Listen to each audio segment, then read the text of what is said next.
Hello, welcome to day 21 of home workout social distancing.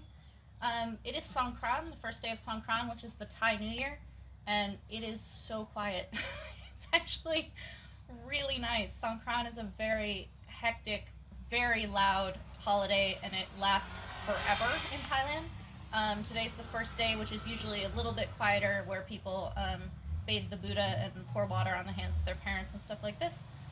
But on our street, usually there's people throwing water pretty quickly, and that's not happening now, which is kind of nice. So happy Thai New Year to everybody, and happy home workout social distancing as well. If you're joining me for the first time, this is day 21. There are 20 other workouts that are on a playlist on YouTube that you can go check out. If you have questions about something that I'm doing today, probably I've talked about it on one of those previous days.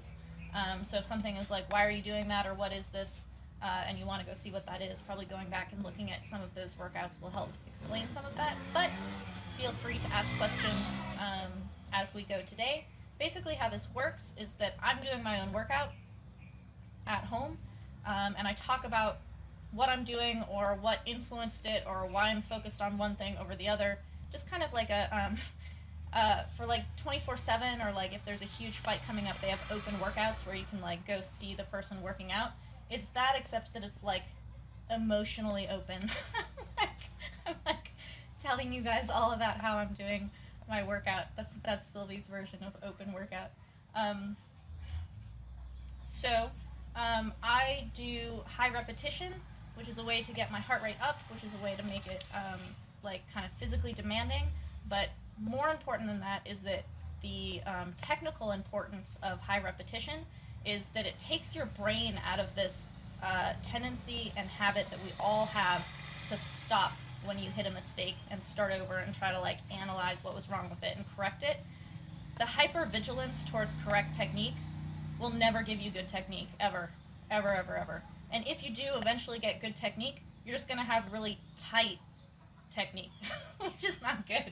It's a little bit like if you've seen the movie Black Swan, how Natalie Portman's character is technically an amazing dancer, but she has like no feeling in what she's doing. Learning how to feel and let that guide you towards correct technique or towards beautiful technique, to me, is the way to go, and is really, really valuable, and is especially useful to be doing when you don't have an audience. So working on this in a time when you can really pare things down, to me is super valuable. So I'm going to be doing 500 elbows in sets of 100. That comes from Yod Kun Pan, and basically he's the elbow hunter of 100 stitches. He knows a thing or two about elbows. The main thing to focus on with those is keep moving and try to find the relaxation within the movement, and then try to have like full range of motion on the elbows. And then I'm also going to be doing knees against the wall. Those come from Pet and Dieselnoy, who were unbelievable knee fighters of the Golden Age. And they come up really high, and they have a little bit of a, if you're Pet, they have a bit of a lift on them, and if you're Dieselnoy, they have a little bit of a twist on them. So I kind of go between those two as I'm working on that. And I'll try to do some shadowboxing in between, because for me, shadowboxing is the like improvisation moment. It's not like that for a lot of people when they first start. Shadowboxing can actually be really horrendous when you first start, because you're like, I don't know what to do. I had a tutor when we first moved to Thailand. I had a tutor who was teaching me Thai, and he would ask me, what did you do today? And I was so annoyed by him asking me this, because one, I didn't have the vocabulary to say anything to tell him what I'd done, and two, I do the same thing every day. Like, I go to training, I take a nap, I come meet him, blah, blah, blah, like it's the same. But he's just trying to get me to talk. Like, the whole point is just talk. Shadowboxing for you should be just talking. Like, it can be nothing. I was a tutor. I tutored English for Korean children in Germany. Just a thing that I did. And I had this little, adorable girl who I tutored, and she was very sweet, and she seemed very smart, and she'd kind of pick up what I was talking about. And then one time, I was like looking at this Alice in Wonderland book, and I was like, tell me the story of Alice in Wonderland, totally like my teacher in Thai being like just getting her to talk. This girl's vocabulary just went off the roof. She told me the entire story of Alice in Wonderland without any pause, without searching for any words. She just needed the focus of what she was talking about and to be excited about what she was talking about. So if you're finding yourself really awkward, I don't know what to say, in techniques or in shadowboxing or in things that are kind of like interpretive dance kind of thing, find a subject within your shadowboxing that's really interesting to you, that's like telling the story of Alice in Wonderland. It's something that you know. So if you're way into punching, or if you like super like elbows, make that your storyline in your shadowboxing and have everything else just be surrounding that. Is like, how do I get to my elbows? How do I get to my punches? How do I get to this pivot that I really like? That kind of thing. Because any technique that you work on in isolation as a drill, you should, or you would want to, pull that into the improvisation of shadowboxing as much and as soon as possible to get it to feel within all of the other movements that you do. Don't just learn the word of the day and leave it in isolation. Try to work it into conversations as soon as possible. So I'm going to check and see if I'm talking to anybody or if you have any questions, and then I'll get started. So when I disappear behind the camera, it's because I'm looking at the screen to see if there are any comments or questions. Stieg is watching. Hello, Stieg. He's trained with me at Petrungung before. Georgia, Lady Isan is watching. Hello. Happy Songkran to Lady Isan. Alessandro Torrisi is watching, also trained with me at Petrungung. Alright, hello, everybody. Can you bring the mic out? Pull what? Can you bring the mic out? Which one? Where is it? It's here, it's where it normally is.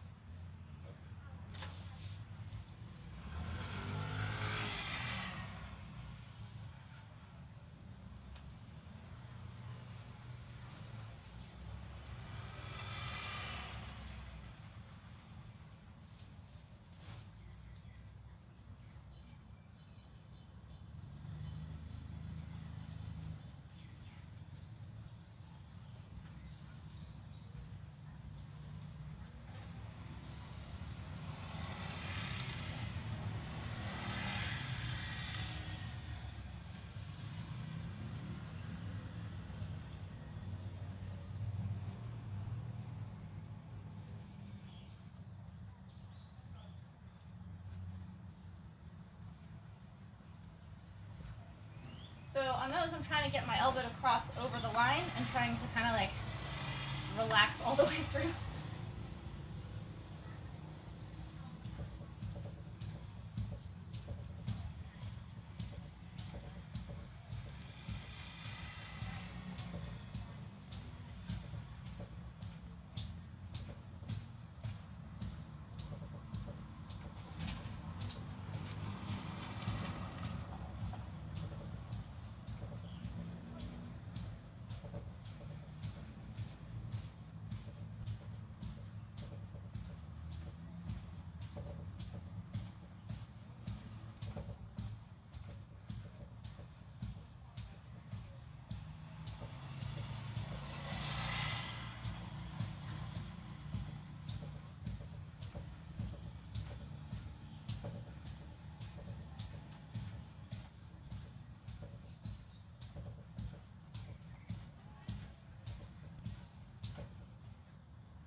Checking.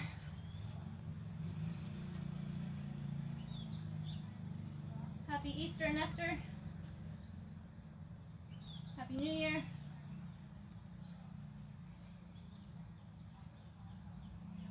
All right.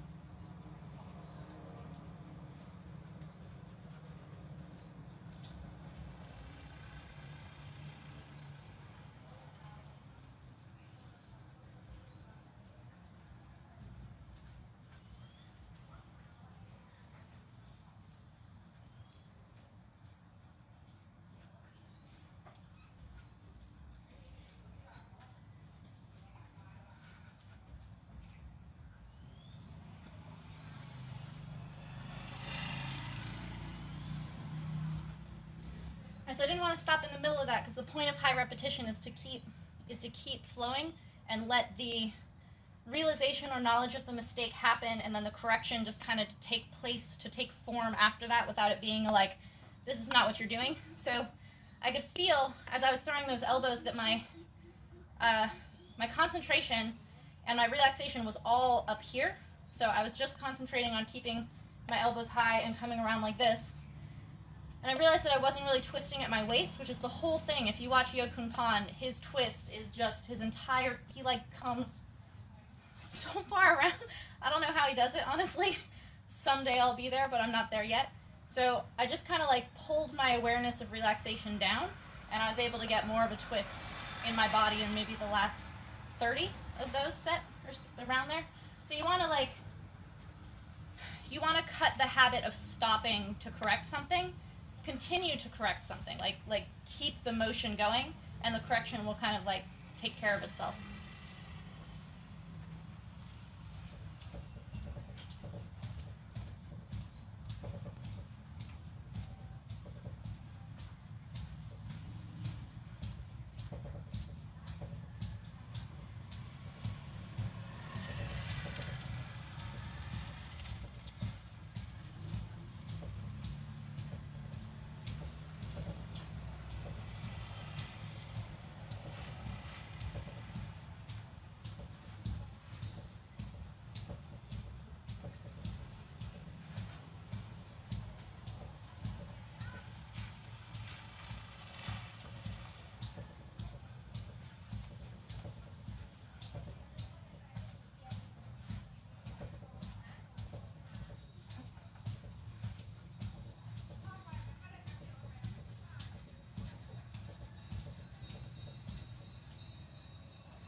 Mateo says, what are your impressions about the evolving virus situation in Thailand? My flight for Chiang Mai in August just got canceled, and I'm thinking I should buy another ticket or just play it safe and postpone my trip until next year. I am neither a doctor nor an epidemiologist, so I cannot give you any information more than what you have in terms of what the outlook is.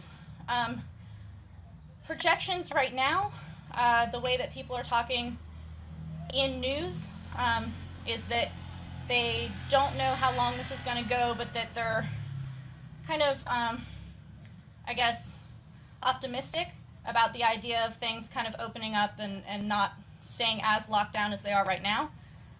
If you want to be like, my ticket will not be canceled, just make it next year.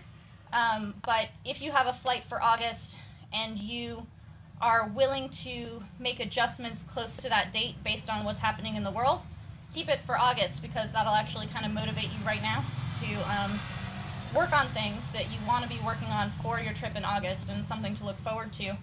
I can't give you an outlook in terms of like how things are going to go. Nobody knows how things are going to go where they are or around the world. Things could get better here and not be better somewhere else, and it kind of like circles around. But things in Thailand are good. For the most part, we're taking precautions where we need to, and things are changing kind of on a, I'd say, weekly basis rather than daily basis. But Thailand's been pretty good in terms of its response, and it's been pretty good in terms of having low enough numbers that it looks like things will be kind of under control in the long run. It's not really exploding here.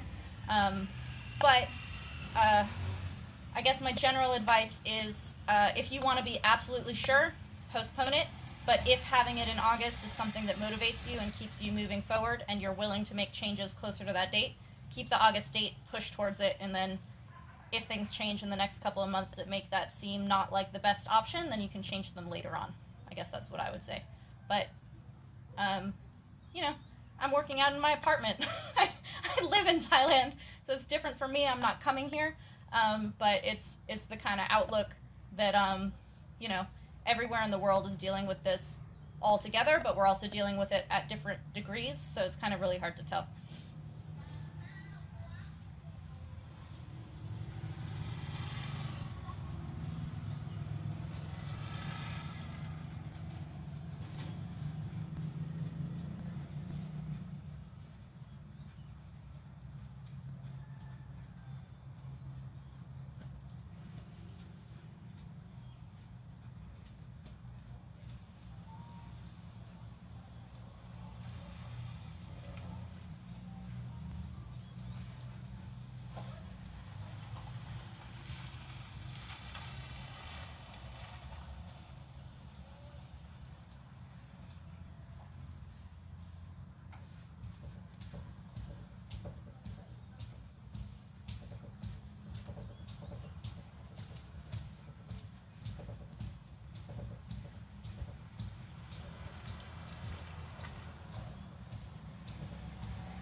Check.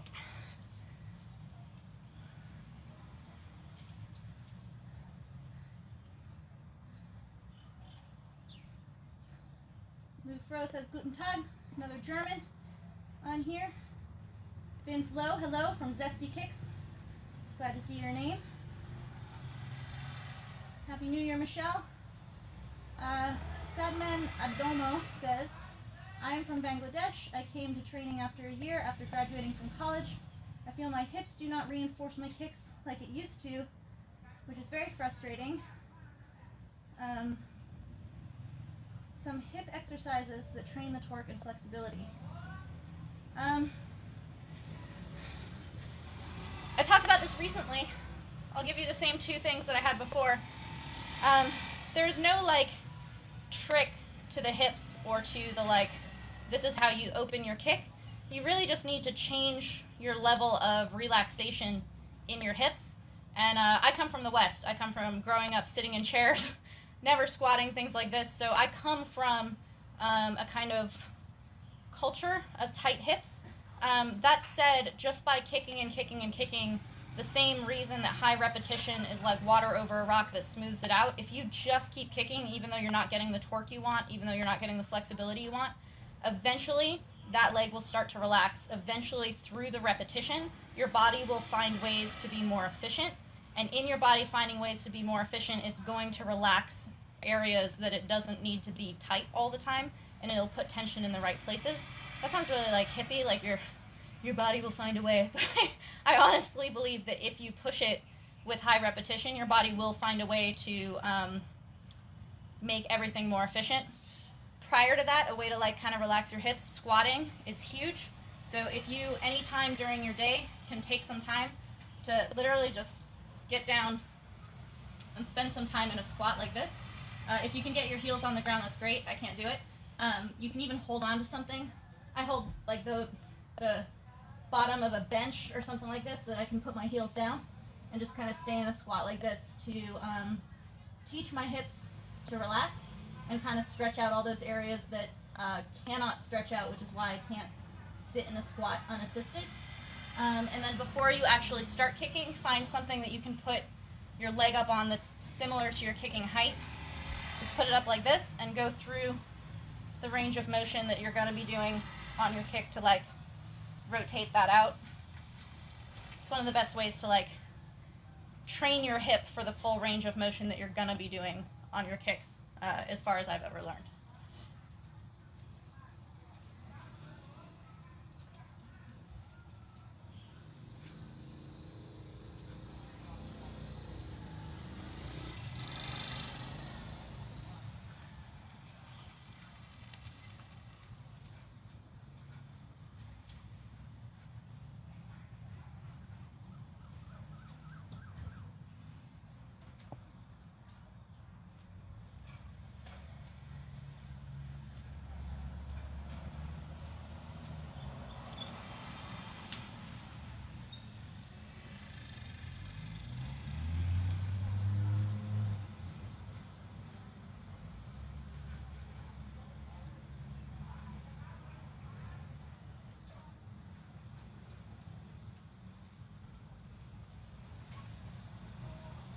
Just in that one, I was feeling how I need to kind of like release my neck a little bit. I have tension in my neck that I don't need to actually carry out this exercise. I think I'm kind of like trying to look up a little bit. I don't need to be looking up.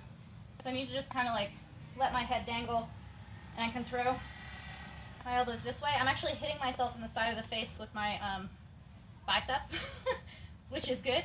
And then on top of that, it's the same thing with when you're punching or anything, how you kind of have to like step. You have to like step on your every strike in order to keep the bounce and flexibility. If you're too weighted down, if you're too planted on the ground, you can't really throw the strikes that you're trying to throw. So on that high repetition, I felt relax my neck and kind of move my feet a little bit more with this.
Starting to slip on my own sweat now. That's good.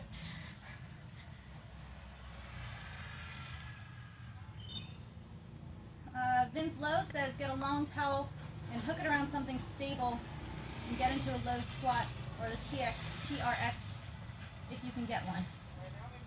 That's good advice.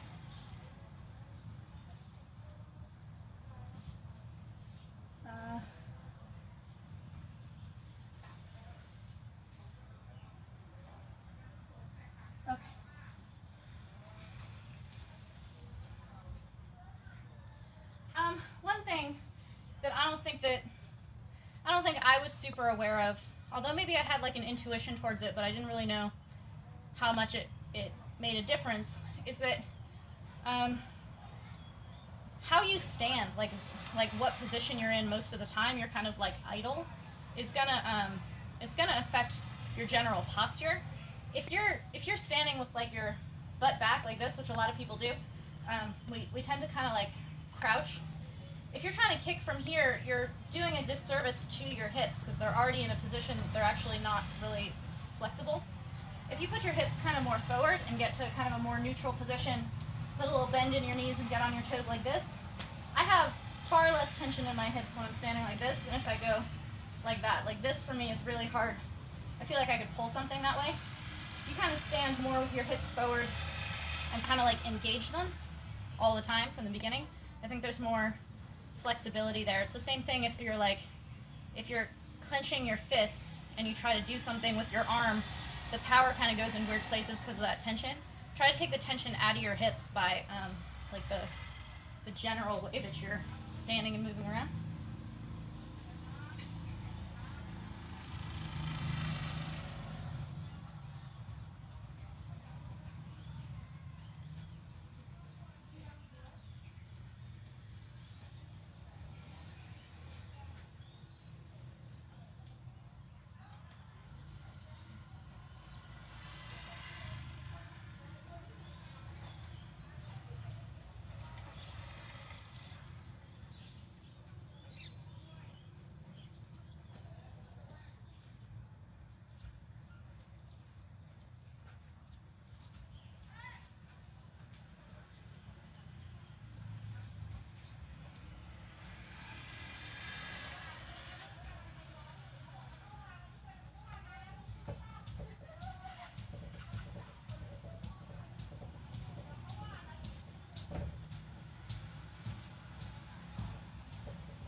Questions?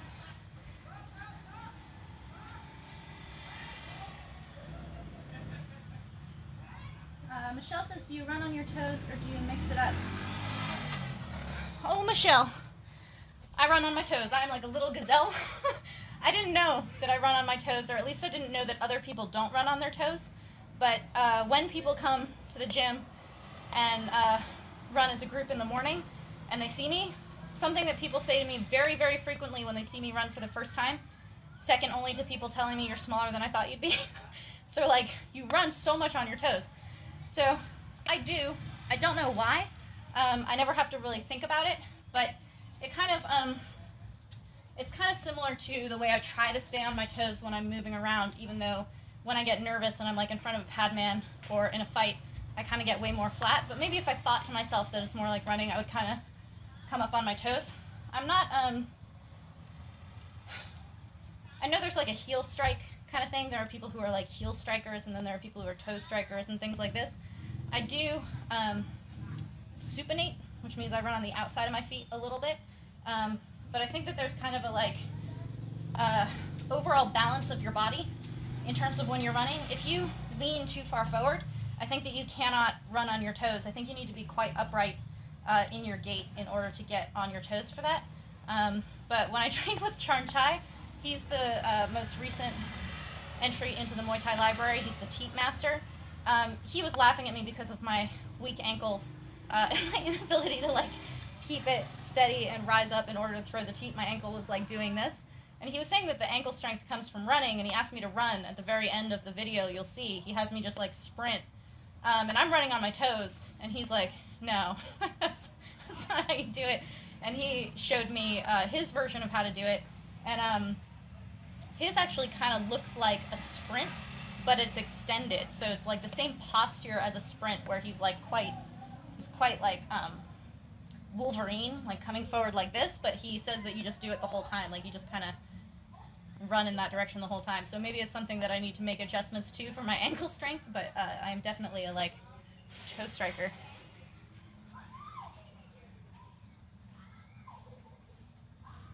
Fauzi says, I want to thank you for what you're doing. Thank you. Ramba is watching. Sawdikaku Ramba. If you guys are not familiar with Ramba Somdet M16, he is an awesome, awesome fighter. He was Thailand's first MMA world champion, but prior to that, he was a Lumpini fighter. He is crazy. Ramba is his nickname. He was actually Somdet was his fight name, but Ramba was his like play name, call name.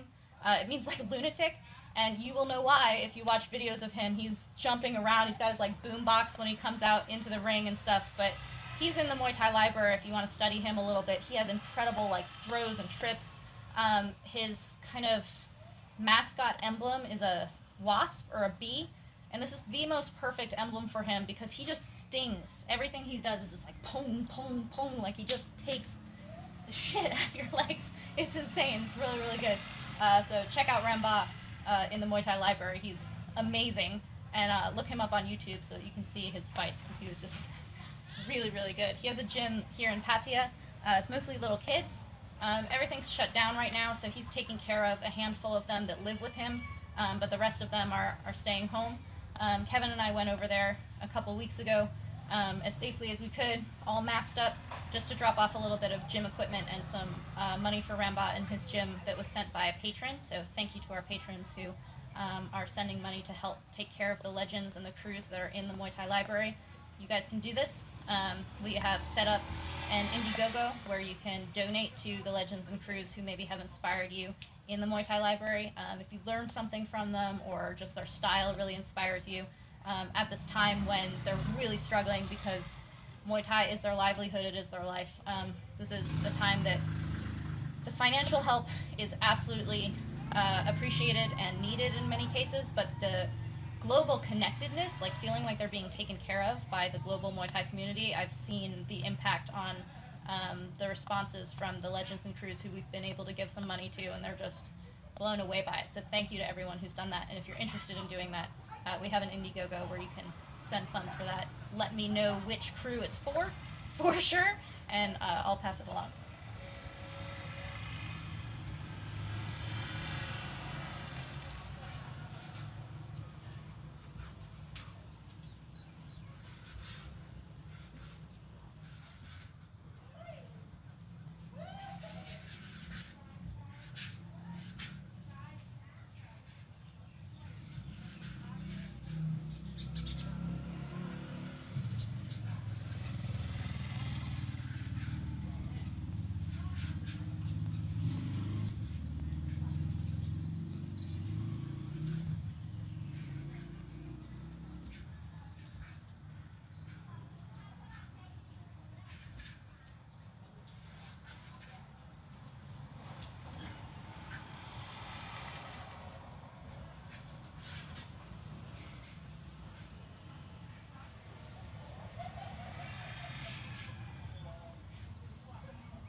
Mr. says, Ramba is my #1 fighter from Thailand.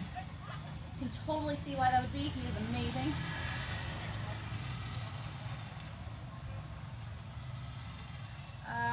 Roger asked me, do I still stand on basketballs?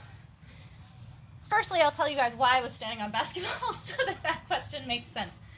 I trained with Sifu McGuinness. He's in the Muay Thai Library. He has been he's from New Zealand. He's been in Pattaya and part of the Pattaya Muay Thai scene since the Golden Age. So he is this very, very rare individual of being a Westerner who's very integrated into the Muay Thai of the Golden Age. He was very close to Sityodtong. He and Ajahn Toy, who's the head of Sityodtong, he's Yadtong, they worked together and would go to Lumpini together and all these things. But Sifu has his own ideas, which are amazing, and he explains them really well. He had me standing on basketballs, like balancing on basketballs. He actually did medicine balls. I can't afford those, so I use basketballs.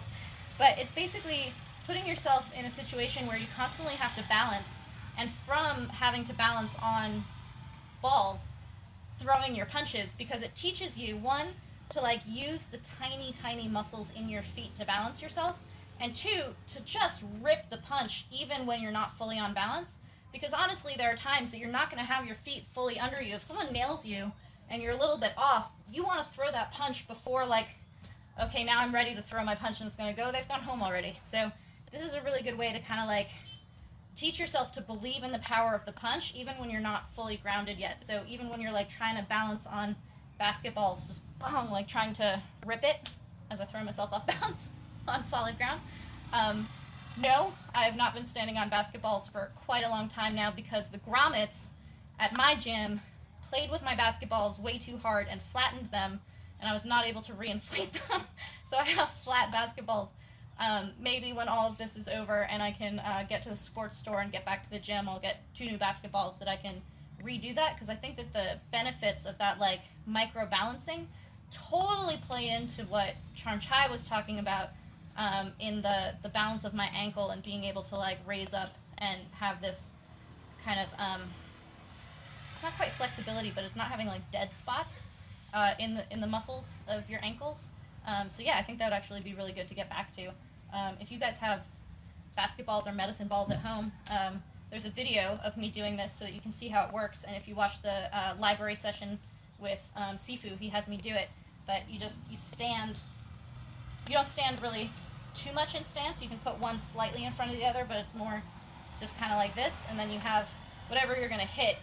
You can try to shadow box, but you want to really throw power. So if you have something to hit, like a bag or even just like a pillow or something that's been plastered to your wall somehow, or a friend can hold it, and you just kind of like try to rip it. It's really, really good.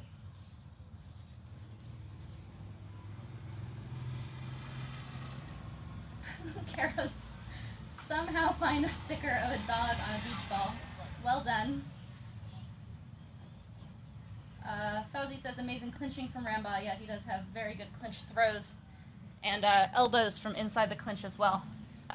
He has this awesome, because he's little, he's short like me, and he said he hated clinching because people were bigger than him. He had this amazing, as someone is grabbing you, just boom, like getting this, it kind of comes like across. And then he has what we call the pistol whip elbow, because it's totally like how you would see in a movie when you like hit someone with a pistol. He just like bang. It's beautiful. Okay, happy Songkran, happy Thai New Year to everybody. This is day 21.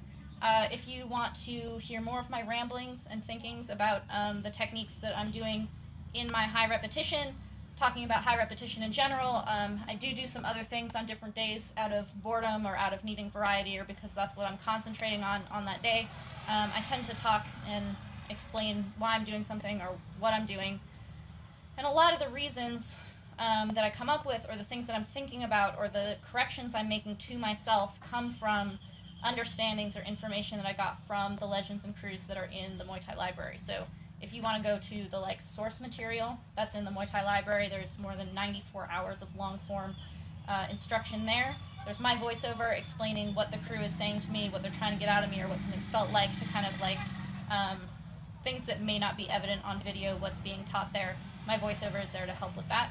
And I don't know, what I've been trying to say, what I've been trying to hammer home, if Sylvie has one message with these at-home workouts, is that you can get better in your technique. Like, this is not necessarily a, like, I don't have my gym and so all I can do is push-ups and sit-ups. Push-ups and sit-ups are awesome. You can actually learn things about push-ups and sit-ups that can make them better. For example, Sagat is like, your sit-ups suck, and like gave me different sit-ups that I could feel the difference in. If you can feel the difference between a full sit-up that you can do 100 of, and then like this double crunch that he makes you do that you can only do 30 of, the feeling in difference between those two, so that you can feel where one is more effective than the other, that's the kind of feeling you can get just on your own, working on high repetition, working on shadowboxing, feeling your weight, feeling your feet under you. I think, actually, it might have been Louis Farrakhan. It's maybe not someone I really want to be quoting all the time, but he was talking about how you don't have to teach people everything. You can just show people something, and the truth will reveal itself. So he was like, if you put a dirty glass of water and a clean glass of water next to each other, people will intuitively pick the clean glass of water because that's the same way you choose truth. And I think that when we're really aware of ourselves, like we work out mindfully instead of like just going through the motions, you can start to see the disparity between things, or you can start to feel, I know that kick was better than that kick. I may not know why, but I can feel that there is a difference between the two of them, and then the more you do it, the more dots you put on the map, the more you can start to find the center line of like, that's how you recreate it. So use your time working on yourself to actually be aware of these really small differences that you might be feeling. Like, if you're going to dedicate yourself to 20 minutes or an hour a day of working out for yourself, you can improve your technique not only now, but forever by learning how to feel and understand what's happening in your own body while you're doing things. And if you can become aware of what's happening in your own mind while these things are happening, you will do yourself a huge favor by being able to shut off the like real chatty part, because we have a tendency in the West to try to like verbalize teaching, and a lot of this is not verbal. A lot of this is really, really just in your body and feeling it. So watch something and imitate it and try to feel it rather than trying to like break into words exactly what's happening here and drawing some kind of like I don't know, line that shows where it's going. If you can draw the line to see where it's going and then feel what that would be like, that's awesome. It's mostly about feeling and understanding what something feels like to you. That's going to be what lets you know what the truth about a technique is, to get all like philosophical about it. So thank you guys for joining me. If you want to see the other videos, there's a playlist on YouTube that has all 20 days leading up to today, and this one will go on there as well. If you have any questions or you want to share some technique or video questions, such as how do I open my hips, this kind of thing, we have a Muay Thai forum where you can post questions and you can help answer questions. So Vince had some very good advice about how to create, like using the towel in order to work on your squat. Vince could have answered that on the Muay Thai forum, and then anyone who's ever asking questions about their hips then goes and they're like, oh, I can do this towel thing. So that's kind of what's cool about the Muay Thai forum, is that you're asking a community, and a community is offering their knowledge, and so it becomes cumulative. It's really nice. So you guys can head over there and both ask and answer questions, or post videos that you're looking at, or your favorite fights, or anything like that. So Happy New Year. Stay safe. Take care of yourselves.